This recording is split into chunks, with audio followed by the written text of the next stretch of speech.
what you did in the homework last night or what we talked about yesterday? Yeah.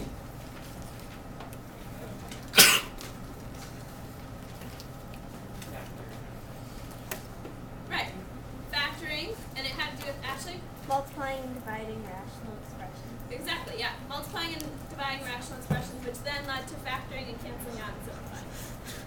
So today we're just kind of do a problem-solving problem that'll hopefully help you use what we learned yesterday and kind of review the concepts we learned yesterday. So, my friend Pete the Pirate is trying to build a treasure chest.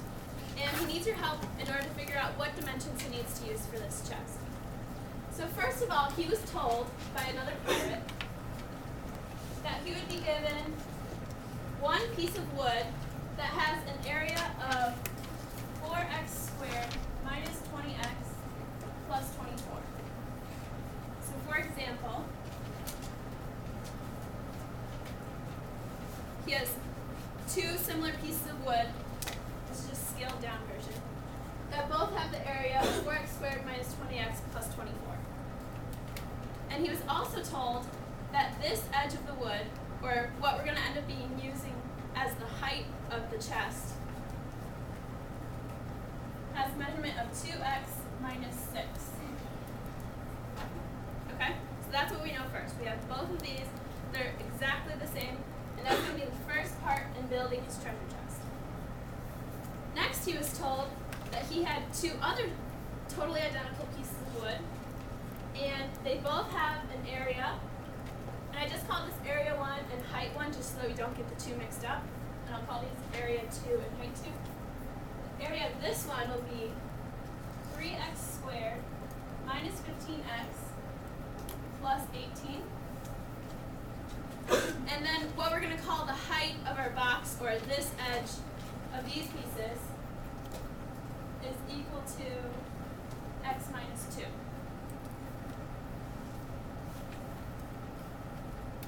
So I need a volunteer who wants to come up here and help me kind of construct what this box is going to look like. Our goal is to find what the bottom board for the box, the dimensions of that are going to have to be.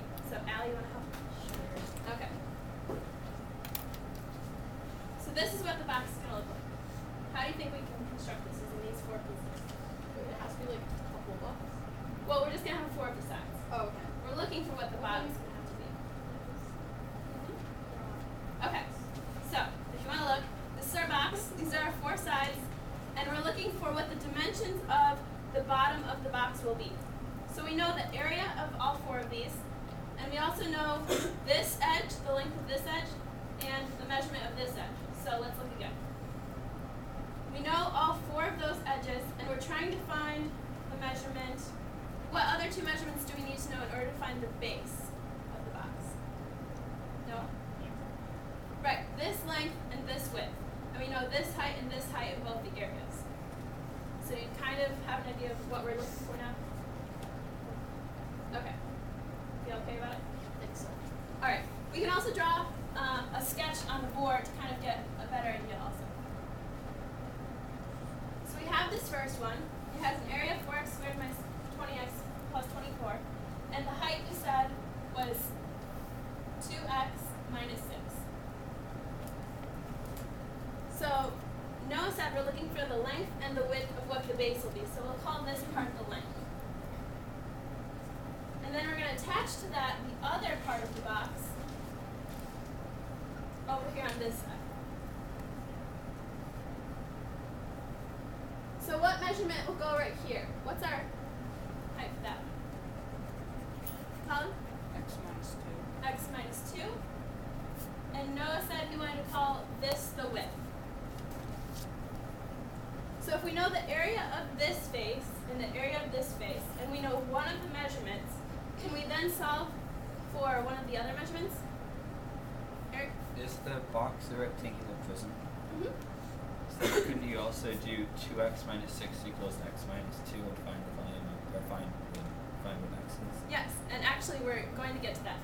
But the first part we wanted to know was what the length and the width would be in terms of x, and then we'll solve for x, and so save that. We'll get to that time. Yeah, Nick? Like word base, it's just area divided by. Exactly, yeah.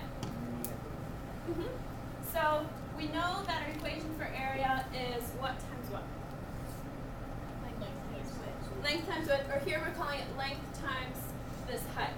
So length times height 1. So if we substitute in what we have, we get 4x squared minus 20x plus 24 equals L, what we're solving for, times the height, which is 2x minus 6. And this is what Nick said. He just divided it. We're just kind of breaking it down in further steps. Yeah, Nick? Well, why do we need like two different things? Because that's just what he was given for each of the separate boxes. But Eric was right. We're going to end up setting those equal to each other. So to solve for length, Nick said we have to divide by 2x minus 6.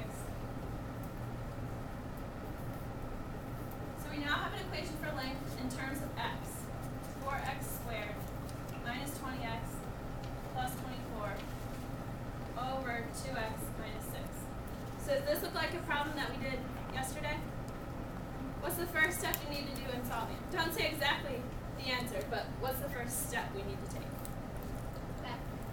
Okay, we're going to factor this. So with a partner, I want you to go ahead and solve for what L is in terms of x, and then do something similar to figure out what this W measurement has to be. All right, so I'm going to get a couple minutes to